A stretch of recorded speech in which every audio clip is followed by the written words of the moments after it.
Thank you for joining us. We are changing up our 2-Minute Tuesday a little bit, and I'm Jessica Poulos. And I'm Steve Poulos. And we are with Better Homes and Gardens Real Estate, Northwest Home Team. And today we were wanting to talk about what does the market look like when you are a seller? The first thing that I could say is that when I talk to sellers, I say, turn off the noise, the outside noise. Don't listen to the people at the water cooler. We've seen this last January and February has been such a busy market. We got to eliminate 2020 and 2021. That market was hyperinflated. That we're not going to see that again. So we're going back to a more traditional market. So look back at 2019 and before. Right now is a great time to sell. It is very busy. One thing we obviously really like stats, and we really love looking at diving into the market. And so when you talk about the market being overinflated, I also want to bring in some reality that the market isn't that much different. We right now have an average of 22 days on the market in Thurston County, 33 in Lewis. Versus in the height of the market, it was 7 days on the market in Thurston. And we're still seeing multiple Lewis. offers on homes. If a house is priced right, we're getting multiple offers. We're getting flooded with showings. So this is the best time. I mean, it's time to go. List price to sale price is another stat that I like to talk to sellers about. In the hyperinflated market, in 2020, 2021, it was 104% of list price, and now we're at 96%.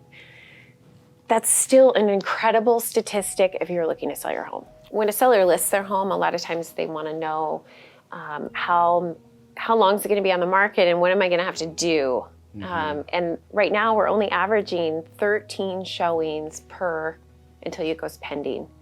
And that's in Thurston County. Lewis County is 10 showings. It's not quite as active as Thurston County, but that's really not very much. No, and what I always tell them when they say, what should we do? Start packing. We want to get everything ready to go because we're not listing your home, we're selling your home.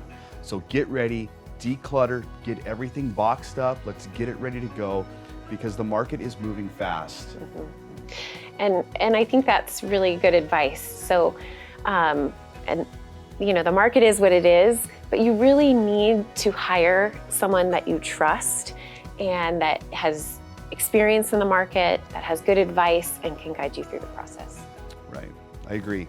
And cost, you know, we hear this all the time in the competition. You know, everybody's, you know, we cruise the internet, everybody's out there, they're cutting fees, cutting this, cutting that.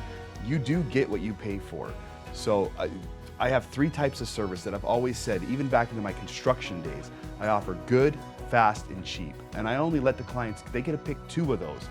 A lot of times people say they want good and fast, and that's perfect because that's my best type of service, but it's not cheap. Now, if you want cheap and fast, I can do that as well, but it's not going to be the best service. So the choice is always the client's. Our ultimate goal when we're listing a home is to make sure that the seller's goal becomes ours and we are netting them the highest price. And if you look at Northwest Home Team's sale price to list price, we have the best track record. So just this week, actually, I was working with one of our brokers, and a lot of times that's why agents want to come work with us is because they get really hands-on service from me and Steve. And this particular seller had listed their home and negotiated a sale price, and the buyer came back $40,000 less. And they named a bunch of things. This is after the inspection. It was after the inspection. They named a bunch of things why they needed this $40,000 price reduction. And the seller was very worried about it. That's a huge, huge price drop, but yet they still wanted to sell their house. And I met with the seller and our agent, and we came up with a game plan and came back, and the buyer chose to withdraw their $40,000 and went forward with the purchase of the house. Went forward with the purchase and they had their original price. So we just saved them $40,000 in negotiation. And we try to be the voice of reason. We have to take the emotion out of this process. This is a very emotional process, and we're aware of that. But when negotiating, we as a team will take the emotion out, and we're going to look at the numbers, and we're going to have your back. We just closed on this house yesterday, so we actually went under contract, I think about 45 days ago. And This home was brand new on the market. The offer came in $50,000 light, and of course, And this is a $1 million+ home. 1.3 million was the list price, and we marketed this home perfectly. It was staged, it was pre-inspected, it was a gorgeous home, and we got an offer within the first couple days, and it was $50,000 light, and the sellers were really excited about the offer and wanted to accept it. And I said, well, remember why you hired me. It's for me to get you the best possible price. Now, we priced it well, we did all the prep work. Let's counter back at full price. We had word of another offer coming in, and so we countered, and the buyer accepted, and they just closed $50,000 higher based on the advice that I gave them. Those are the success stories that we are proud of, and that we know when we close deals and we help clients, we're doing it for them. It's not for us. With this client, do you remember the first time we met him? They were asking us about a discount brokerage, and they said, well, this brokerage would do it for this cost. And I told them, that's great, and you can use that brokerage. But when you work with us, you're gonna get a full team behind you, and you're gonna get our expertise.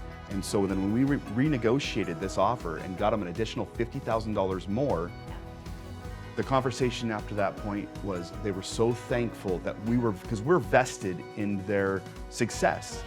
The conversation with sellers are, what about inventory? Prices are dropping, I'm so worried.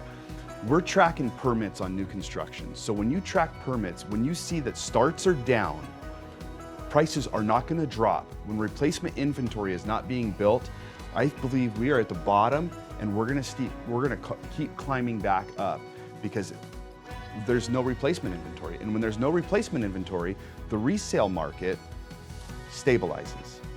Still a great thing to sell. Yeah. It's a great market for sellers. We're obviously so passionate about the market and what's going on here. So we're going to continue the conversation, and we hope you can join us.